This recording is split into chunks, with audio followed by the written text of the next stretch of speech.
On today's show, an official season-long prediction for the Phoenix Suns, plus some fun player bold predictions. Let's talk about that and much more in this edition of Locked On Phoenix Suns.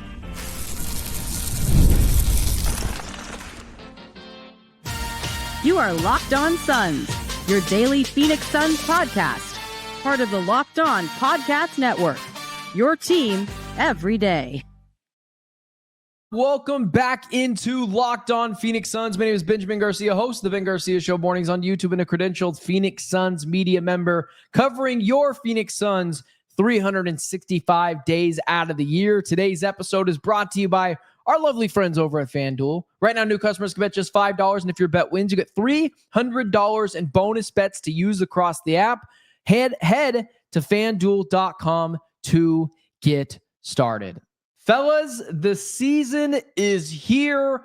It'll be Wednesday before you know it. The Suns will be taking on the Sacramento Kings to kick off the season at, I will learn the Suns arena name sooner rather than later, but as of now, I'm still calling it PHX Arena. At least I'm still not calling it Footprint Center. I know it's Matt Ishbia's company, but with that being said, there's a lot of things we got to get into on this edition of Locked On Phoenix Suns. And let's start here.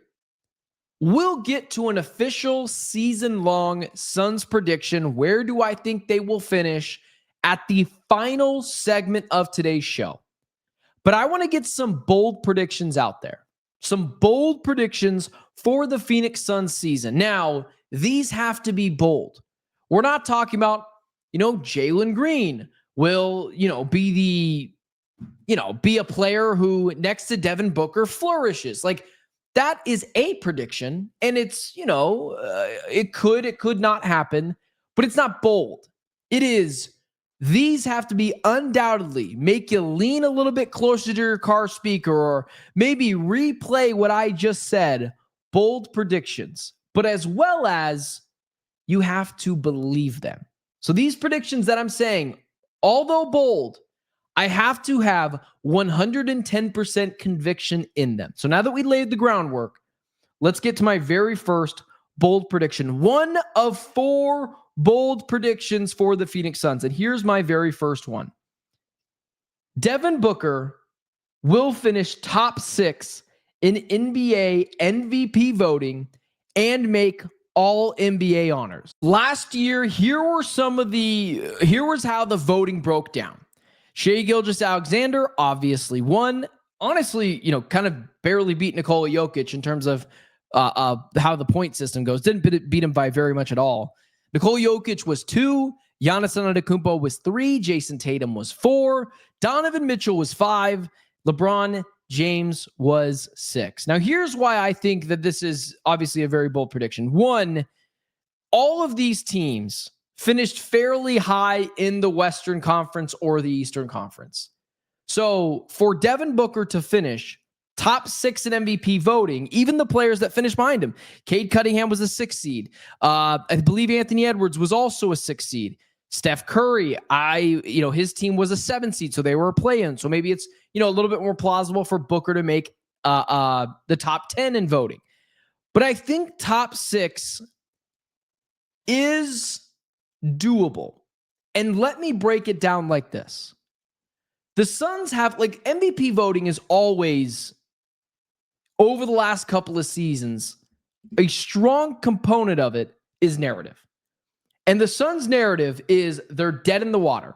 They got fleeced in the Kevin Durant deal.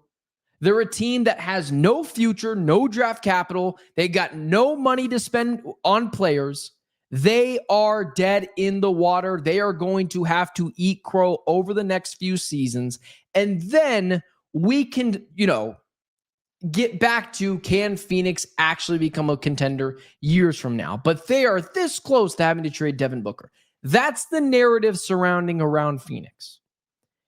And if Devin Booker can get this team in the playoffs, whether a 6 seed and up or getting through the play-in tournament, whatever that looks like, that is going to grab people by the narrative thing. And here's the other thing. I have said this numerous times. Devin Booker is not a 1 when trying to win an NBA champion. or an NBA championship. He's just not. I think one part of it is bigger guys rule this league. They always have. Devin Booker is a little bit smaller and a little bit more thinner. Outside of Steph Curry, it's a lot of Giannis Antetokounmpo, Nikola Jokic, LeBron James, like even Jason Tatum and Jaylen Brown years ago. Bigger players that can play both sides of the court at an elite level, I guess, outside of Jokic, who's been a better defender, but not an elite level defender like the other guys. That is clearly what those players are as superstar, bona fide superstars in this league. But Devin Booker can be a clear-cut number one in the regular season. When the playoffs start, he's back to being a number two. He's back to being at what he is best at, a Robin. But in the regular season, when rules are a little bit more or a little bit more softer, and Booker can get to the line a little bit easier, and you can't, get right up in people's grill, Devin Booker will have a masterful season. I think this year Devin Booker is going to average a career high in points because he's going to need to. I believe his 3-point percentage will hover around 35, 36%, which will be 3 or 4 percentage points better than it was last year. And I think this offense that is going to be so clearly ran through him is going to pay dividends. And if this team is going to be a play-in playoff team, it's because Devin Booker went supernova Devin Booker for a 70-game period that he played in out of 82 games. And I think other national pundits who vote on this award will take that into account and vote Devin Booker a top 6 MVP candidate. I believe Devin Booker finished 4th in MVP voting when in 2022, when they won like 64 games, whatever it was. I think combine the narrative as well as the statistical anomalies from Devin Booker this year, and because the only way this team is going to be a playoff team is if he's awesome, he's going to get some MVP votes and be a top 6 bona fide MVP guy. And right back in the discussion that he was left out of this year as best shooting guard in the NBA. And this one kind of coincides with the next one.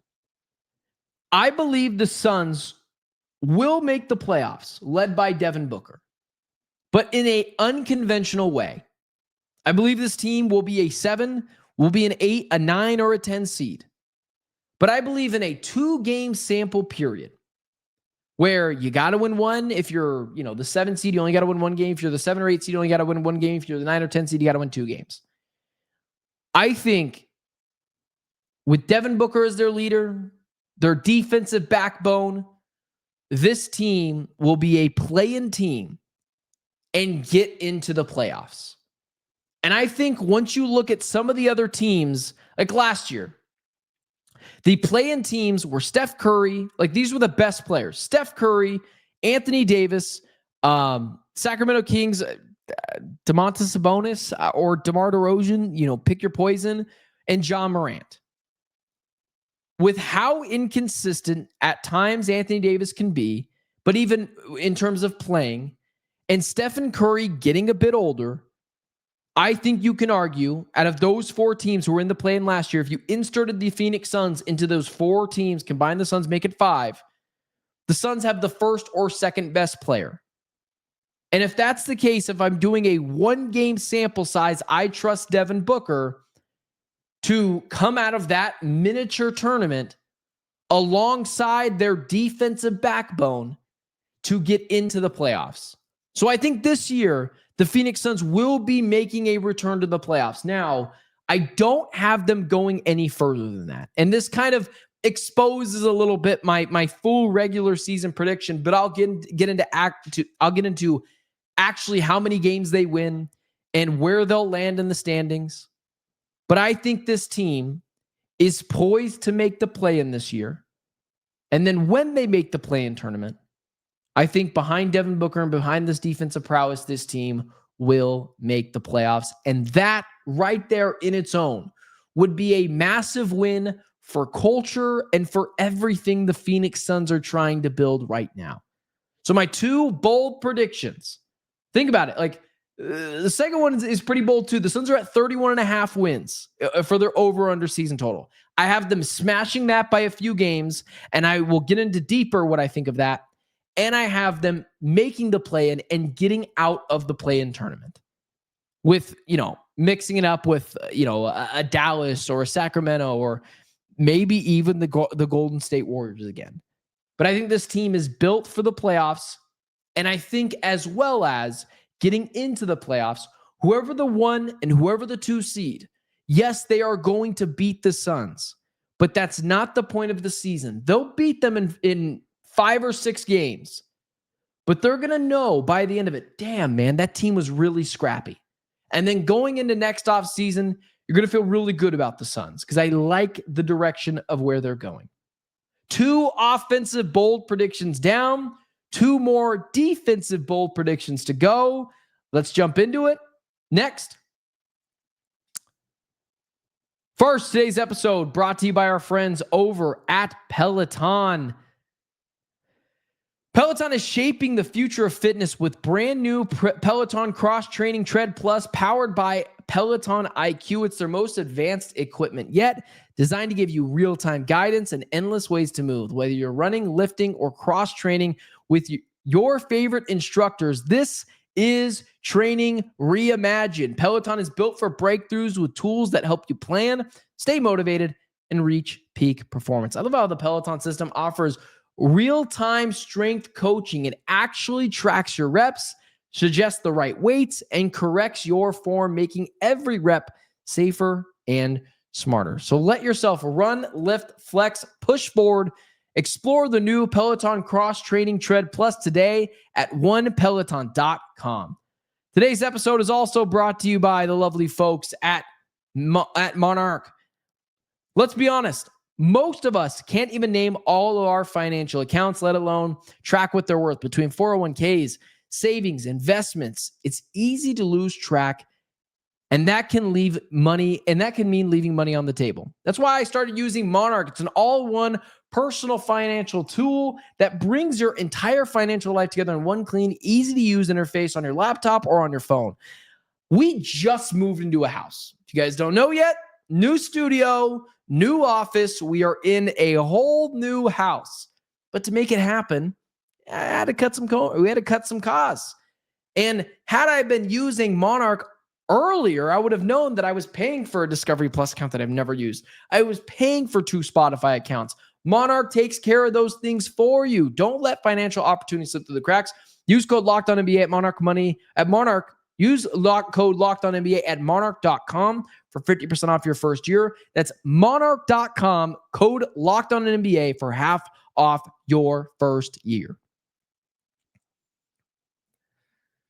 So we got 2 offensive bold predictions down. Booker will finish top 6 in MVP voting, makes All-NBA 3rd team, and Suns make the playoffs by winning the play-in. Here's my 3rd bold prediction. I didn't think this was bold enough.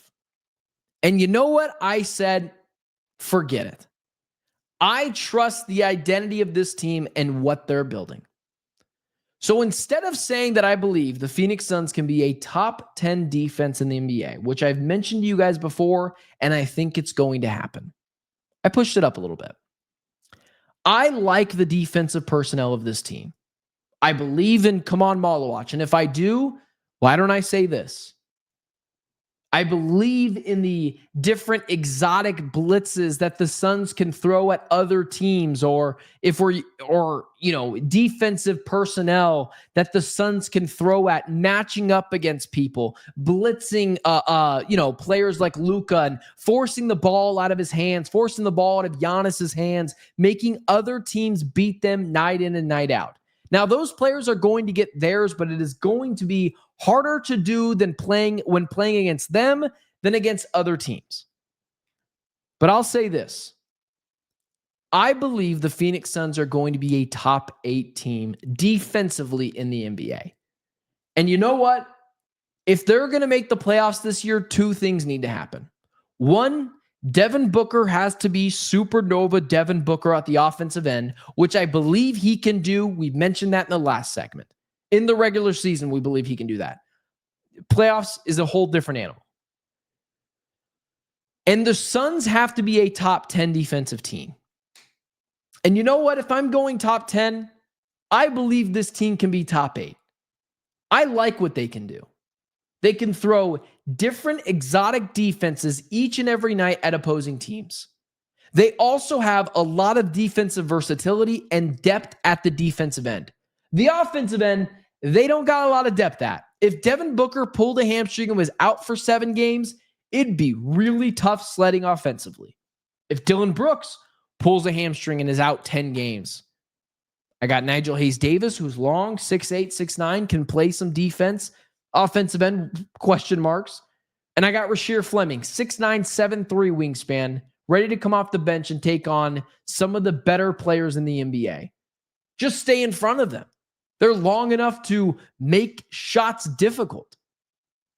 And same, for the defensive end, and same for the Phoenix Suns on the defensive end, they also have a different variation at the center position. Last year it was Mason Plumlee and Yusuf Nurkic. This team's got real defensive-minded players at the center position. And it starts off with Kaman Malawach. Yeah, Nick Richards isn't an amazing defender. Mark Reynolds, God, former third baseman for the Arizona Diamondbacks. How did that pop up? Mark Williams isn't great at the defensive end. But all of them are better than what the Suns had last year defensively, which was a lot of Yusuf Nurkic and Mason Plumlee and late Nick Richards begging them to save them. But Kaman Malawach, I think, is going to be really good.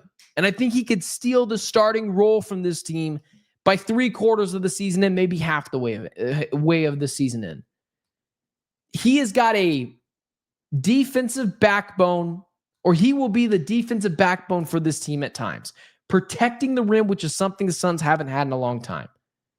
So if you look at the new rotation at the center position and the different looks and defensive schemes the Suns will have this year, given the personnel that they have, it will just be different. Here's my other one. This one's bold.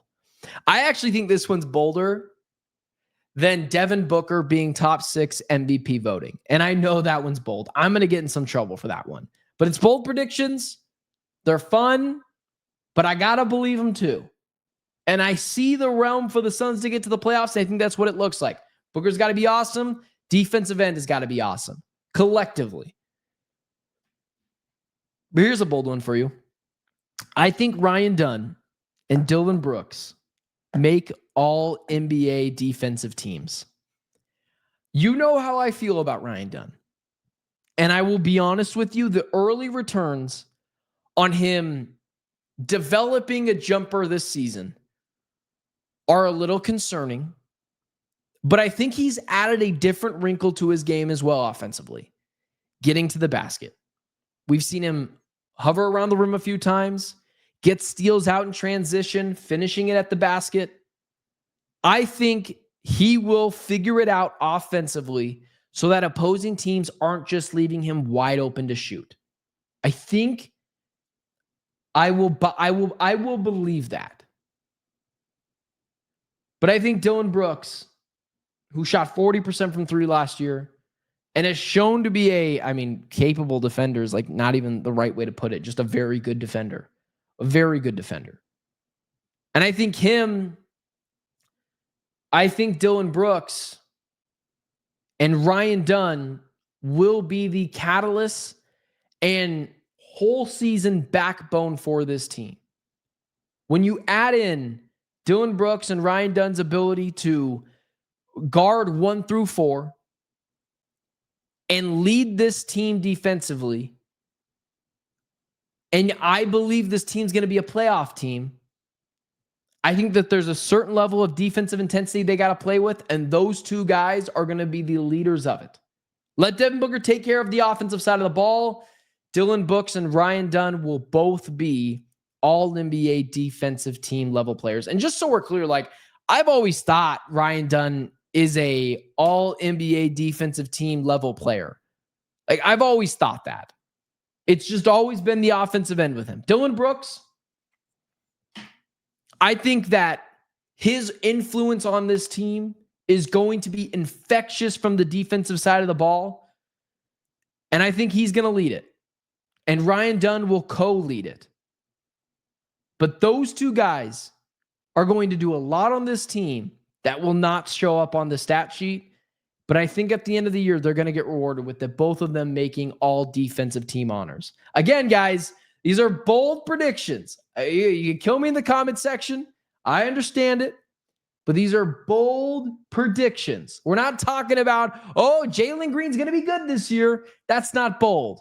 We're talking bold here on Locked On Phoenix Suns. Let's get to one last prediction for the season. Not bold, but my official season-long Phoenix Suns prediction. Let's talk about that next. First, today's show is brought to you by our lovely friends over at FanDuel. The NFL season is here, and FanDuel has an offer you don't want to miss. Right now, new customers can bet just $5 and get $300 in bonus bets if their bet wins. That's right. Pick a bet, put down $5, and if it hits, you'll unlock $300 in bonus bets to use across the app. Listen, I am not a professional bettor, but I do know my Arizona Cardinals. Go back to the last couple of weeks. I've been telling you guys on what to bet here. But outside of week one, where I missed it by a half a point, I have gotten the Arizona Cardinals spread right every single week, including this last week where the Cardinals were plus 6.5 and they smashed that. They covered that. And listen, I told you, you don't feel good about that? Then sprinkle a little bit of money on the Packers to win. That was always probably the best bet and the more sure thing. Nothing's sure thing in betting, but those things kind of feel pretty good about it. So what are you waiting for? Visit FanDuel.com to download the FanDuel app today and get started. Today's episode is also brought to you by our friends over at Game Time. Basketball season is officially here. Yes, it freaking is. And nothing beats being in the arena for those opening games. But let's be real, getting tickets can be a headache between waiting in queues, surprise fees, and prices that jump up right before checkout. It's easy to get frustrated when all you want to do is cheer on your team. That's where Game Time comes in. The app that gives the fans the advantage. It's your ultimate life hack for scoring amazing NBA tickets fast, easy, and stress-free. I love Game Time. I know that you can actually use them, obviously, for like the Suns game on Wednesday. And guess what? You're going to find a great price on Game Time because that's what they do. And you can be able to see when you pick a seat, what that seat looks like when you're sitting there, what your view will look like. Is it obstructed? Like, I've also used Game Time to buy concert tickets. I bought tickets one time to Blink-182. Got some tickets, super late in the game, like 2 hours before showtime, and I got a great price. Take the guesswork out of buying NBA tickets with Game Time. Download the Game Time app, create an account, use code LOCKEDONNBA for $20 off your first purchase. Terms apply. That's code LOCKEDONNBA for $20 off. Swipe, tap, ticket, go. Game Time. Let's close out the show here. This is my official, everything, put all the chickens, the eggs in one basket, and give your full season-long prediction. So I've told you the bold predictions. Booker, top 6 in MVP voting, makes all NBA third team. Suns make the playoffs by winning the play-in, meaning they make the play-in, but they win and get in. Suns are a top 8 defensive team, and then Ryan Dunn and Dylan Brooks make all make all defensive NBA teams. So here's more or less what the Western Conference is going to look like. I think you have Oklahoma City as the 1 seed, the Denver Nuggets as the 2 seed, the Houston Rockets as the 3 seed. I think the Minnesota Timberwolves should probably be the 4 seed, the Clippers as the 5 seed. And then it kind of gets interesting, right? Because what do I do with Dallas? I think Dallas probably gets in at the 6th seed. You have the San Antonio Spurs, who are really interesting as well, but a little young, probably the 7 seed. This is where it becomes kind of interesting because I know I missed out on the Clippers. Like, the Western Conference is truly loaded. And this is me kind of just eyeballing it. I know I'm 95% sure Thunder are going to be the 1st seed. The Denver Nuggets going to be the 2 seed. But I'm just laying that out for you so you can kind of understand what the West is going to look like. It's a gauntlet. Like, teams are going to drop out. Some teams are going to come in. I think there's a very strong chance the Los Angeles Lakers just stink this year. I think LeBron James is frustrated about his role with the Los Angeles Lakers, and that a team is for the first time not bowing down to everything he wants and more. He's not used to that. I think he's frustrated. I think there's a chance they miss it all on its own. I was high on the Clippers, but I'm also maybe in the regular season they're just awesome. But I can't buy a team that's led by Bradley Beal, James Harden, and Kawhi Leonard, either emotionally unavailable players or physically unavailable players, and you're not really sure when those things are going to happen. Maybe they're just bad in the playoffs, but I could see that team combusting from the inside. And then, of course, the Spurs are going to be frisky. They're probably going to be a playoff team this year. The Portland Trailblazers are kind of in that Suns tier, but don't have a player as good as Devin Booker, and so probably will be a little bit worse than them. I think the Suns finish with the 8th seed in the Western Conference. I think they win. Oh man, why am I saying this? I think they win 39 games. So I think they go 39-43, 3 games over what they won last year. And I think mouth's correct, 7.5, 8 games over so smashing their over at that is 31.5. And this is obviously injuries not included, meaning everyone is healthy. I'll take the Suns as the 8th seed, going 39-43 in the regular season. And I know that is, God, as I say that, I've been thinking about this all day. And as I say that, that almost feels like a bold prediction. But either way, 8 seed, 9 seed at 39 wins, I think they get into the playoffs winning through the play-in tournament because I think that they have someone in Devin Booker that some of these other teams don't have. Stephen Curry's a little bit older. Anthony Davis, oftentimes unavailable, and can sometimes be a no-show in big games. I know Booker has a little bit of that reputation too, but I'm going to lean on the identity of the Suns and this offense flowing through Devin Booker. But with that being said, I'll make it official. I'll take the Suns as the 8th seed. Okay, I'm sorry. I've been thinking about this all day, but I've got to come back. I'll give the Suns the 9 seed in the NBA playoffs, winning 39 games. As I'm saying it, and as I've been thinking over, like I'm looking at my notes right here, that's a little too rich for me, and that doesn't need to be a bold prediction. So I'll take the Suns as the 9th seed in the NBA playoffs this year. I will lean on their defensive culture. I will lean on Devin Booker and call it a hunch, but I like what I've seen in the preseason. And so therefore, I'm really starting to buy in to this idea of Jordan Goodwin, meaning I believe he could be just a budding superstar head coach. The offense should not look this different from last year to this year without Kevin Durant, but it does. And that's a credit to Jordan Goodwin. That's a credit to the whole Cardinals, the whole Phoenix Suns front office. So with that being said, I'll do it. I'll take the Suns to win the play-in tournament. I'll take them as a 9 seed. Booker being a top 6 MVP voting, which is going to be tough, but that's a bold prediction. Makes all NBA third team. Suns win the play-in. Suns are a top 8 defensive team. Ryan Dunn and Dillon Brooks both make all defensive NBA teams. Guys, at the end of the day, what is appropriate expectations is that the Suns make the play-in tournament. Don't rise your expectations to more than they should be. Just because I'm predicting that they'll win the play-in tournament doesn't mean that is exactly what should happen. I believe that the correct expectations are play-in team because of what we saw in the preseason, because of how this roster is currently constructed. So, I still have them under 500. And so the Suns are going to lose more games that they win this year. But overall, at the end of the day, what matters is building that foundation. And if this team makes the play-in, which would be better than they were last year, and if they win the play-in, they're ahead of schedule. They're just remarkably ahead of schedule. And I'm stoked, man. I'm stoked for this Suns season. Outside of, some of the others, outside of what ASU football, Arizona sports is looking a little bleak as of right now. So I'm excited for the Suns season. Domantas Sabonis might miss the game on Wednesday.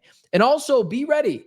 I'm going to do a little preview show for the Suns opening night game against Sacramento Kings with my guy Matt George of Locked On Sacramento Kings. So be on the lookout for that tomorrow night. But with that being said, guys, thanks for riding with me all off season long. The regular season is here. For everyone in the comment section tuning in, whether loving or maybe even hating, we appreciate you all the same. Don't forget to like, share, subscribe, follow me on all social media platforms right there at Ben Garcia Show. Thanks for tuning in to Locked On Phoenix Suns. I'm Benjamin Garcia, and it's been Locked On Phoenix Suns. Talk to you guys tomorrow.